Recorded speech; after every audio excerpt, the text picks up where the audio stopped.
members of the NYPD no longer want to work under Mayor de Blasio or this city council with Corey Johnson or the failed leadership of the NYPD. We are receiving no backing at all. And we go to work every day as the bad guy to the people of the city of New York. And that's pretty sad, because the truth of the matter is we're the good people. We're the ones that are helping, and we're also the ones that are saving Black lives. The New York City Police Department Sergeants Union warning against the push to defund and vilify cops as they see a 75% surge in retirements. The anti-cop sentiment taking a rising toll on departments not only in New York, but all across the country. Here to react to this is former NYPD officer and Fox News contributor Dan Bongino. Good morning, Dan. Hey, good morning. Good morning. Yeah, listen, all weekend I think about what I'm going to do on my Monday show, and this Monday show was easy for me because I saw this story, and when your producer sent it to me, I already had this in my head. I want to do a show on, like, are these things liberals pretend not to know, or are they just really dumb? I mean, how did you think that attacking the police officers constantly while coddling criminals, letting them out early on bail reform, taking away qualified immunity so a police officer can be sued for doing his job, did you really think that was going to improve the quality of life in your city? No, guys, listen, this is a serious question. I'm not messing with you. If you were a liberal watching this show, were you really convinced that was the path to quality public safety in your city? I'll give you a minute to think about that. My guess is it's either A or B. Either you're an ignoramus and a moron, or you knew that it was going to lead to a really destructive public safety situation in your city. I'm leaning towards option B. So take it the next step. What Ed Mullins and Pat Lynch said, who's head of the Police Benevolent Association, is that if you want to reimagine police, get the current ones to quit and make it intolerable. They're not surprised at all, is what they contend, and it's hard to argue, because if you want to have them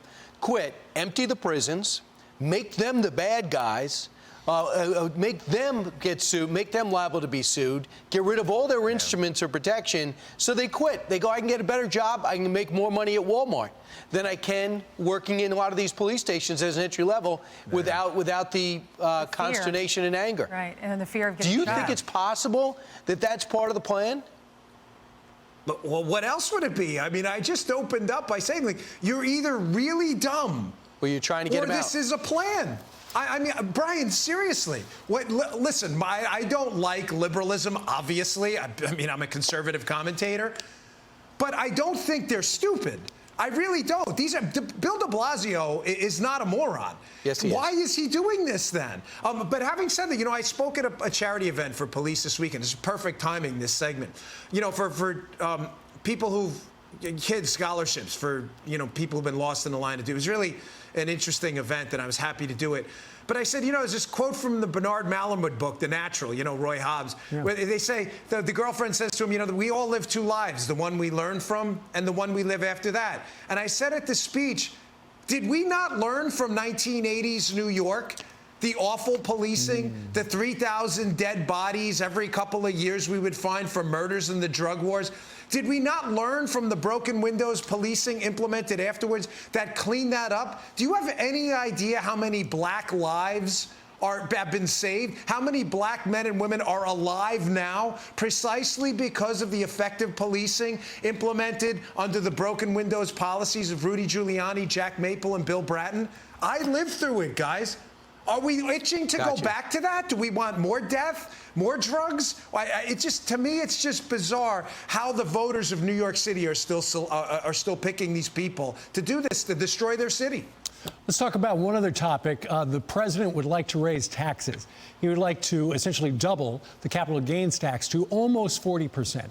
Also increase the the corporate tax rate as well to 28%. CHRISTIE was on one of the Sunday shows yesterday, and he said, look, what this is simply is income redistribution, also known as socialism. Here's the former governor. We could set up straw men and say, well, he overturned this executive order, next. That's not what we were talking about this morning. What Sarah just talked about, the capital gains issue is nothing more than income redistribution. It's socialism.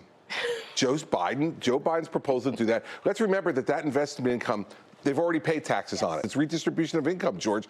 And I just want to warn everybody out there, wait until you see what happens to your retirement funds. It's so interesting to hear this allegation of socialism. I know these are buzzwords that work very well with the Republican Party, so congratulations for using them this morning. On the left, there's a conversation happening about student loan debt. How much should be forgiven, $50,000 versus $10,000? And we're talking about a capital gains increase.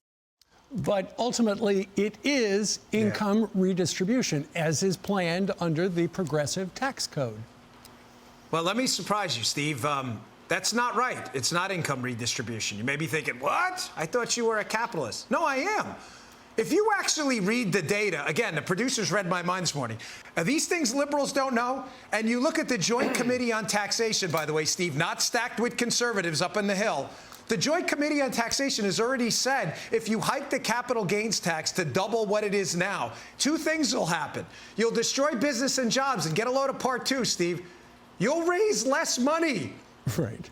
Did you get that? Yeah. Everybody, so it's not income you're not redistributing There's just anything. less to do. You will raise less money.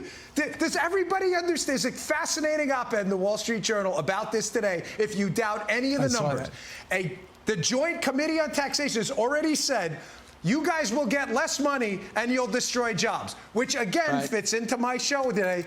Do you guys not know this, liberals, or are you just really dumb? So get people not to invest, and then you get people not to work because you're giving them so much unemployment, they don't work. So what happens? Tax revenue goes down, the red ink goes up, and who's to blame? I don't. It's the person who did it, but I'm not sure that those fingers will be pointing in the right direction. All this will happen, I guarantee it. The op-ed's there right now for anyone to read, and then liberals later will go, what? I didn't know. Bill Clinton cut the capital gains tax. Yes, he cut it. And you know what happened? Capital gains tax revenues went up. Ronald Reagan, Reagan actually hiked the capital gains tax. And you know what happened? Capital gains tax revenues went down. But liberals and facts never connect, guys. It's like that equal sign with the slash in the middle. Facts and liberals never equal each other, ever. It just doesn't work. And by the way, Dan, if you do the math, and you have done it, if you look at the federal tax and the raise in the top bracket tax, if you live in New York, you give $6 of every $10 to the city and the federal government. Yeah. Why do you work? Rich people go, okay, I'm keeping my money. Thank you. No more investment, no more job growth, no more businesses. That's the way it used to work. That's why you can't get a reservation in a Florida restaurant, Brian. I know. Because everybody's moving down here to get away from this crap. Please, stay up in New York. It's a free country. I can't tell you where to move. But libs, please don't come down here. Can I ask you for a personal favor? Please, I get a free country. Do what you want. I'm all about freedom. But I'm just asking you for a favor. Just stay up in New York. Don't come and destroy this beautiful state. Steve and I can't get a reservation in a restaurant because you hike taxes in New York and then try to escape from it and pull the same crap down here. Please don't come here. Please, I'm just begging you. Free country. But please, personal favor. I know you don't like me, liberals, but will you do me this one favor? Just destroy your own states. Don't destroy mine. Personal favor. Texas, if you're smart enough to get out of these expensive states, don't be stupid enough to take those values and those politics with you. All right. Thanks, Dan. Thanks, Dan.